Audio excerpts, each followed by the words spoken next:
illallah, wallahu akbar, subhanallah, walhamdulillah, wa la ilaha illallah, wallahu akbar, subhanallah, walhamdulillah, wa la ilaha illallah, wallahu akbar. Assalamualaikum warahmatullahi wabarakatuh. Alhamdulillahilladzi ja'ala Ramadan shahran lil muslimin. Asyhadu an la ilaha illallah wahdahu la syarika lah. Wa asyhadu anna sayyidana wa nabiyyana Muhammadan abduhu wa rasuluh. La nabiyya ba'da. Allahumma shalli ala Muhammad wa ala Muhammad. Alhamdulillah, puji syukur panjatkan kehadirat Allah Subhanahu wa taala yang telah memberikan nikmat rahmat-Nya kepada kita. Allah telah memberikan kasih sayang-Nya. Allah telah memberikan keinginan kepada kita. Allah telah memberikan ketenangan kepada kita, sehingga pada hari ini, subuh pagi hari ini, Allah telah berikan kepada kita untuk melaksanakan ibadah salat subuh berjamaah.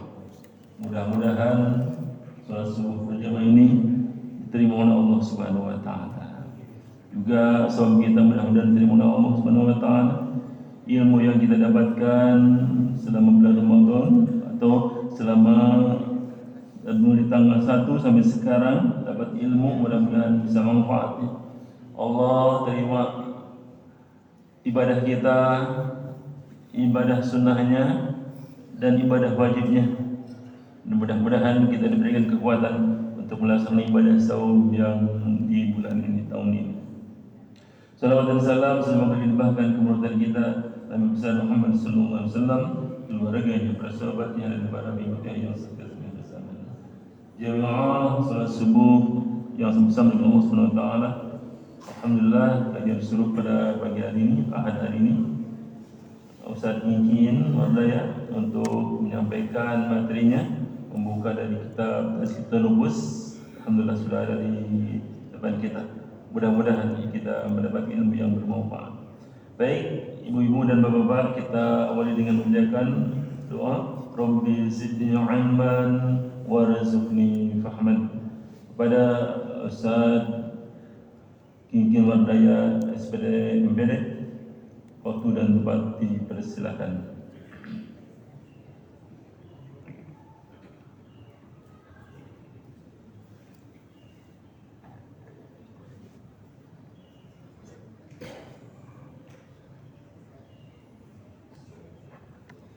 Bismillahirrahmanirrahim. Assalamualaikum warahmatullahi wabarakatuh.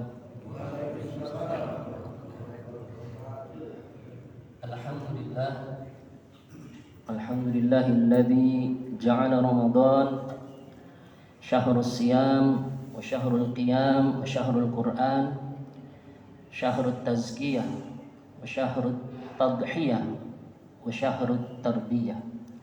الذي أنزل فيه القرآن هدى للناس وبينات من الهدى والفرقان. أشهد أن لا إله إلا الله البر الكريم الرؤوف الرحيم وهو العزيز الحكيم، وأشهد أن محمدا عبده ورسوله ونبيه وخليله الهادي إلى صراط مستقيم والداعي إلى دين القيم، صلوات الله وسلامه عليه وعلى سائر النبيين وعلى آله وصحبه وجنوده وأنصاره ومن تبعهم بإحسان إلى يوم الدين. أصبحنا وأصبح الملك لله والحمد لله لا شريك له، لا إله إلا هو وإليه النشور. أصبحنا على فطرة الإسلام وكلمة الإخلاص وعلى دين نبينا محمد صلى الله عليه وسلم وعلى ملة أبينا إبراهيم حنيفا وما كان من المشركين.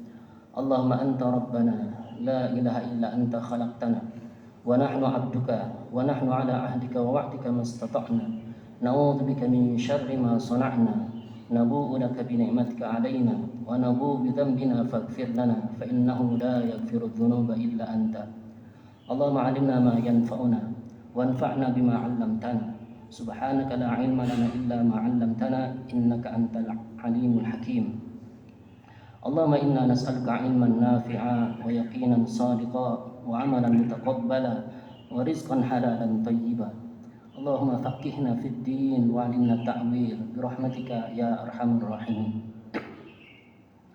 Jamaah yang dirahmati oleh Allah Subhanahu wa taala, kita bersyukur kepada Allah setengah perjalanan Ramadan kita telah kita lalui. Semoga seluruh amal ibadah kita dapat ditunaikan dengan sebaik-baiknya, seoptimal-optimalnya, dan tentu kita berharap semuanya diterima oleh Allah Subhanahu wa taala. Amin ya rabbal alamin. Dan kita juga bermohon kepada Allah di sisa hari-hari Ramadan berikutnya, semoga pengamalan amal ibadah kita lebih baik lagi, lebih berkualitas lagi, dan semangat kita di dalam menjalankan berbagai amal di Ramadan semakin kuat hingga kita bertemu dengan Idul Fitri. Amin ya rabbal alamin. Karena ibaratnya kita ini sedang melakukan kontestasi amal saleh, berkompetisi dalam kebaikan. Ibarat kita sedang lari maraton, Pak. Kalau pernah melihat orang yang lari maraton atau bahkan pernah mengikuti event lari maraton, kita akan bisa mendapatkan gambaran ya, bahwa kebanyakan itu semangat di awal ya, semangat gitu kan, lari maraton banyak ya, pesertanya banyak, tapi di kilometer tertentu sudah banyak yang berjatuhan gitu ya. Ada sudah yang nggak kuat lagi melanjutkan larinya, kemudian istirahat ya. Ada yang di kilometer berikutnya kemudian dia nyerah gitu kan. Dari sekian orang yang ikut di start atau di garis awal, di garis start ya, yang sampai finish itu nggak semuanya gitu ya.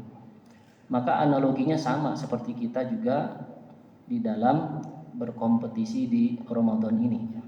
Betapa banyak kaum mukminin di awal Ramadan itu begitu semangat ya, masjid-masjid penuh salat tarawih ya, tadarus juga ramai dihadiri oleh para jamaah. Tapi kebanyakan di akhir-akhir Ramadan justru semakin surut semangatnya dan softnya semakin maju gitu ya.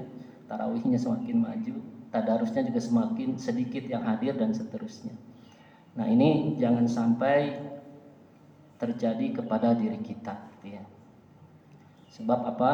Yang dicontohkan oleh Nabi dan para sahabatnya justru semakin menjelang akhir Ramadan, semangatnya itu, totalitasnya itu justru ya lebih ditingkatkan lagi. Jadi mengerahkan seluruh potensinya untuk bisa optimal di dalam beribadah kepada Allah hingga akhir Ramadannya. Jadi lebih kencang lagi gitu ya amal ibadahnya. Lebih ditingkatkan lagi intensitasnya, bukan justru nurun ya. Jadi grafiknya tuh naik terus gitu ya. Nah, itu harapan kita semua, semoga di sisa hari-hari Ramadan berikutnya kita diberikan keistiqomahan, diberikan kekuatan iman ya, diberikan kesehatan sehingga kita mampu menjalankan seluruh amal ibadah kita dengan sebaik-baiknya. Jamaah yang dirahmati oleh Allah Subhanahu wa taala, kajian tazkiyatun nafs kita pada kesempatan kali ini khusus membahas tentang Ramadan sebagai syahrut tazkiyah. Saya ingin sedikit spesial gitu ya, karena ini Ramadan dan agar kita juga memiliki perspektif yang sama ya. Kalau selama ini kita mengenal Ramadan sebagai syahrul Quran ya, sebagai syahrus siyam ya, maka ada juga yang harus kita ketahui bahwa Ramadan juga adalah syahrut tazkiyah ya. Dalam kesempatan kali ini saya ingin coba mengajak kita semua melihat ya, menelaah ya, ayat-ayat Allah yang menguatkan bahwa Ramadan adalah syahrut tazkiyah, bulan penyucian jiwa. bulan pembersihan diri. Ya. Setidaknya ada 3 firman Allah yang saling berkorelasi untuk menguatkan bahwa Ramadan adalah syahrut tazkiyah. Yang pertama surat Asy-Syams ayat 8 sampai dengan ayat 10. Ketika Allah Subhanahu wa taala berfirman, A'udzubillahi minasyaitonirrajim, fa'alhamaha fujuraha wa taqwaha. Qad aflaha man zakkaha wa qad khaba man dassaha. Kata Allah, maka kami telah ilhamkan ke dalam diri manusia ini ya adanya potensi fujur dan potensi takwa. Ada 2 potensi yang ada diilhamkan oleh Allah Subhanahu wa taala di dalam diri manusia, potensi buruk, potensi baik. Potensi buruk ya diwakili atau direpresentasikan dengan kata fujur ya. Jadi potensi fujur itu potensi berbuat dosa, berbuat maksiat, berbuat buruk ya, melakukan kejahatan, melakukan hal-hal yang diharamkan oleh Allah, hal-hal yang dibenci oleh Allah. Ini ada di dalam diri kita potensi ini ya. Jadi cenderung kepada keburukan, dosa, maksiat dan seterusnya. Kemudian kata Allah, tetapi juga ada wataqwaha, ada potensi baiknya yang direpresentasikan dengan kalimat takwa, ya, potensi takwa. Potensi untuk berbuat baik, potensi untuk taat kepada Allah, potensi melakukan ibadah kepada Allah, senang berbuat baik ya, dan hal-hal yang seputarnya. Artinya manusia dengan 2 potensi ini diuji, mana yang lebih dominan di dalam dirinya, mana yang lebih unggul di dalam jiwanya. Ya. Kalau potensi fujur yang lebih unggul, yang dominan di dalam dirinya, maka jadilah dia manusia yang sesat. Ya. Jadilah dia manusia yang dikendalikan oleh syahwatnya untuk berbuat keburukan, untuk melakukan dosa dan kemaksiatan, untuk melakukan kejahatan, untuk melakukan hal-hal yang diharamkan oleh Allah, dan dia jauh dari hidayah Allah sehingga dia tidak suka, tidak senang melakukan hal-hal yang bersifat ketaatan kepada Allah. Ya. Sebaliknya, jikalau potensi takwa, potensi baik yang dominan di dalam dirinya, maka dirinya akan cenderung kepada kebaikan, senang melakukan ibadah kepada Allah, ya, senang melakukan ketaatan kepada Allah, ya, cinta kepada hal-hal yang baik, terobsesi melakukan hal-hal yang baik dan seterusnya. Ini kalau yang dominan adalah potensi takwa. Nah, kemudian kata Allah Subhanahu wa taala di ayat berikutnya, qad aflaha man zakkaha, sungguh beruntung orang-orang yang menyucikan jiwanya. Para ulama tafsir mengaitkan ayat ini dengan ayat sebelumnya, menyimpulkan bahwa Allah memberikan clue ya. Allah memberikan isyarat kepada kita, jikalau kita ingin beruntung ya, maka lakukanlah tazkiyatun nafs. Kenapa? Karena dengan tazkiyatun nafs itu potensi yang unggul, yang dominan di dalam diri dan jiwa kita itu adalah potensi yang baik, potensi takwanya. Ya. Jadi tazkiyatun nafs ini dalam rangka memunculkan potensi takwa yang dominan atau yang unggul di dalam diri kita. Ya. Sebaliknya kata Allah Subhanahu wa taala, wa qad khaba man dassaha, dan sungguh merugi orang-orang yang mengotori jiwanya. Artinya orang-orang yang selalu berbuat dosa, berbuat maksiat, berbuat hal-hal yang buruk, ya, itu sama dengan orang-orang yang mengotori jiwanya. Sebab kata Rasulullah di dalam hadis dikatakan, setiap kita berbuat dosa, setiap kita berbuat maksiat, berbuat kejahatan, berbuat keburukan, akan muncul satu nuqtah, satu noda hitam di dalam hati kita. Dan kalau noda hitam itu terus bertambah, maka dia menjadi lapisan hitam pekat yang menyelubungi hati kita, dan disitulah hati kita menjadi resisten terhadap hidayah Allah, ya. Seperti halnya ya, jendela-jendela kita ini yang tertutup oleh debu yang tebal, sehingga cahaya dari luar itu sulit masuk ke dalam ruangan. maka begitulah hati yang diliputi oleh lapisan hitam pekat, hidayah Allah itu sulit masuk ke dalam dirinya, terhalang oleh lapisan hitam pekat atas perbuatan dosa dan maksiatnya. Maka dia akan merugi. Kenapa? Karena tidak mendapatkan hidayah dari Allah, sehingga di dalam hidupnya dia akan tersesat. Bahkan di dalam surat Al-An'am ayat 122 dikatakan ya seperti mayat yang berjalan ya. Jadi dikategorikan oleh Allah seperti mayat ya, padahal dia masih hidup ya. Kenapa dikatakan seperti mayat? Dia hidup tetapi hatinya mati. Dia hidup tetapi tidak mendapatkan hidayah atau petunjuk dari Allah Subhanahu wa taala. Maka jemaah yang dirahmati oleh Allah Subhanahu wa taala, dari ayat ini ya, surat Asy-Syams ayat 8 sampai dengan ayat 10 kita dapat menyimpulkan bahwa tazkiyatun nafs pada hakikatnya ya, ujungnya atau outputnya adalah menjadikan seseorang memiliki keunggulan potensi takwa di dalam dirinya, menjadikan potensi baik yang dominan di dalam dirinya. Ini ayat yang pertama.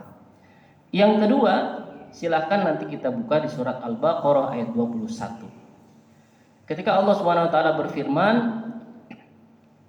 "Ya ayyuhan nasu ubudu rabbakumul ladzi khalaqakum wal ladzina min qablikum la'allakum tattaqun." Wahai manusia, sembahlah Allah, Rabbakum, Tuhan kalian, dan orang-orang sebelum kalian, walladzina min qablikum, ujungnya la'allakum tattaqun, agar kalian menjadi orang-orang yang bertakwa. Dari ayat ini kita bisa menangkap pesan penting dari Allah Subhanahu wa taala bahwa penghambaan kita kepada Allah, penyembahan kita kepada Allah, ibadah-ibadah kita kepada Allah pada hakikatnya ya, output yang diharapkan adalah menjadikan kita orang yang bertakwa. Ya, jadi seluruh ibadah yang kita bangun kepada Allah ujungnya adalah menjadikan kita orang yang bertakwa. La'allakum tattaqun.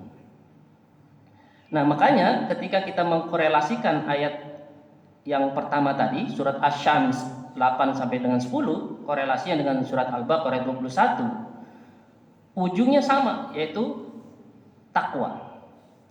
Yang pertama mengatakan dengan tazkiyatun nafs, yang kedua mengatakan dengan ibadah kepada Allah, dengan menyembah Allah Subhanahu wa taala. Ya.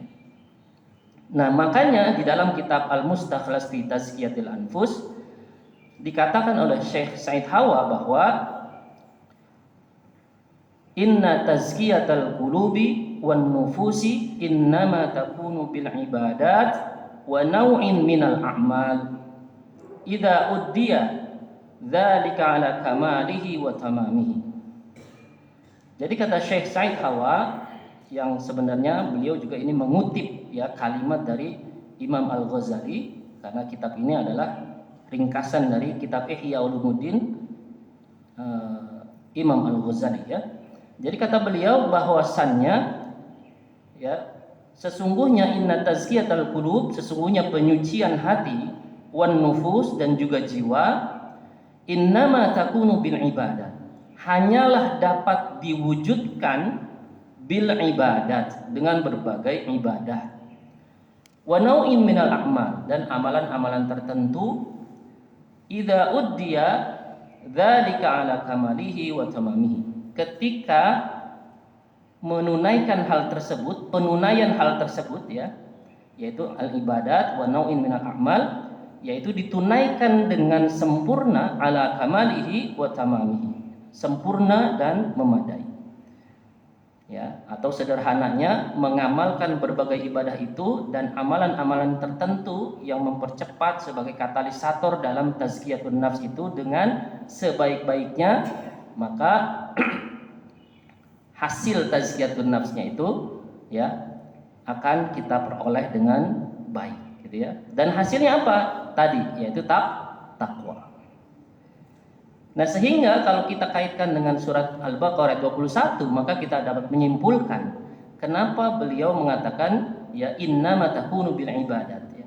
Karena memang di ayat 21 tadi dikatakan bahwa ibadah yang kita bangun kepada Allah, penghambaan, penyembahan kita kepada Allah dengan berbagai ritual yang kita lakukan di dalamnya itu hakikatnya adalah la'allakum tattaqun, menjadikan kalian orang-orang yang bertakwa. Nah, kemudian yang ketiga korelasinya dengan surat Al-Baqarah ayat 183 ya. Ayat yang sudah sama-sama kita hafal ya, yaitu ayat yang memerintahkan kita untuk berpuasa di bulan Ramadan ya.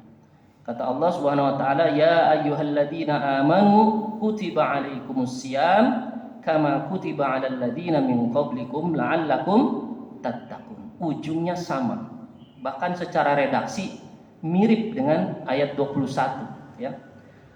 Kalau ayat 21 Allah menggunakan seruan umum, kalimatnya ya ayuhan nas. Ayat 183 Allah menggunakan seruan khusus, ya ayyuhalladzina amanu. Pertanyaannya, kenapa di ayat 21 Allah menggunakan seruan umum? Kata para mufassir ya, Allah ingin menegaskan kedudukan Allah sebagai Rabb, sebagai Tuhan yang patut disembah ya, tidak hanya berlaku kepada orang mukmin saja, tidak hanya berlaku kepada orang muslim saja, bahkan kepada seluruh manusia. Makanya seruannya ya ayuhan nas ya ayuhan nas u'budu rabbakumul ladzi khalaqakum walladzina min qablikum la'allakum tattaqun ya. Wahai manusia, sembahlah Tuhan kalian yang menciptakan kalian ya, dan orang-orang sebelum kalian la'allakum tattaqun, agar kalian menjadi orang yang bertakwa. Sedangkan di ayat 183 kenapa seruannya khusus amanu, orang-orang yang beriman? Karena setelah itu ketika Allah mengatakan as-siyam ya kutiba alaikumus-siyam ya, ibadah as-siyam ini ya hanyalah dapat ditunaikan, dijalankan, dan orang-orang yang terpanggil untuk menjalankan hal itu syaratnya adalah beriman. Makanya betapa banyak kalau kita perhatikan ya, KTP-nya muslim ya, KTP-nya Islam, statusnya muslim, tetapi nggak terpanggil untuk melakukan ibadah puasa ya. Ramadan masih aja dia nggak puasa gitu ya, menggampangkan ya, padahal itu termasuk dosa besar, karena berpuasa di bulan Ramadan itu masuk dalam salah satu rukun Islam, sebagaimana juga sholat ya, meninggalkan sholat dosa besar ya. Nah, jadi kembali lagi bahwa seruannya menjadi khusus amanu karena ini syarat inputnya. Jadi kalau mau saya gambarkan di ayat 183 itu, inputnya adalah iman, processingnya adalah as-siyam, outputnya adalah takwa. Ya. Jadi inputnya di sini harus ada dulu imannya. Kalau dia tidak beriman atau lemah imannya, dia nggak pernah terpanggil untuk menjalankan ibadah puasa. Dia tidak akan pernah ya merasa penting untuk melakukan ibadah puasa. Ya, dia menggampangkan, meremehkan, bahkan meninggalkan kewajiban puasa. Ya.